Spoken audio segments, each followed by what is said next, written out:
Découvrons aujourd'hui comment se servir des bases de données pour obtenir rapidement une liste complète de fichiers ou ressources utilisées au sein d'un site web WordPress dans le but de les sauvegarder plus efficacement. Heureusement, dans WordPress, toute forme de contenu ou presque est référencée dans la base de données.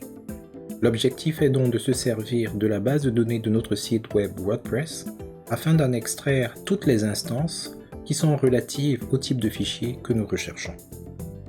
Une fois cette information trouvée, il nous suffira de l'exploiter pour automatiser ou tout au moins simplifier le processus d'archivage.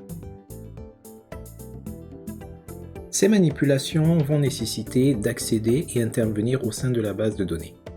Bien que cette opération ne soit pas compliquée du tout, toute fausse manœuvre pourrait compromettre la stabilité du système et rendre le site web inutilisable. Pour mener à bien les opérations, il faudrait donc préalablement avoir accès à l'outil PHPMyAdmin qui est lié à votre site web et qui sera en général au niveau de votre hébergement. Il faudrait également connaître le nom de la base de données qui alimente votre site web. Ceci pourrait être un enjeu chez les personnes qui hébergent plusieurs sites web et dont le processus de création des bases de données est automatisé. Enfin, il faudrait disposer d'un outil de téléchargement capable de récupérer la liste des cibles à télécharger depuis un fichier. Si jamais vous êtes sur Linux, cela ne sera surtout pas un problème. Alors, la manœuvre consiste à accéder à la base de données connectée au site web WordPress grâce à PHPMyAdmin ou tout outil équivalent. Une fois que vous êtes connecté à la base de données, se rendre au niveau de la zone recherchée, inscrire le terme ou la séquence de caractères qui seront communs à tous les fichiers recherchés. Pour plus d'efficacité, il faut utiliser la structure %, terme recherché %. Aucun espace entre le symbole %, et le terme recherché. Un peu plus bas, dans la zone des tables, s'assurer que toutes les tables sont sélectionnées. Cela permettra de rechercher le terme indiqué partout au sein de la base de données. Puis cliquez sur le bouton Exécuter.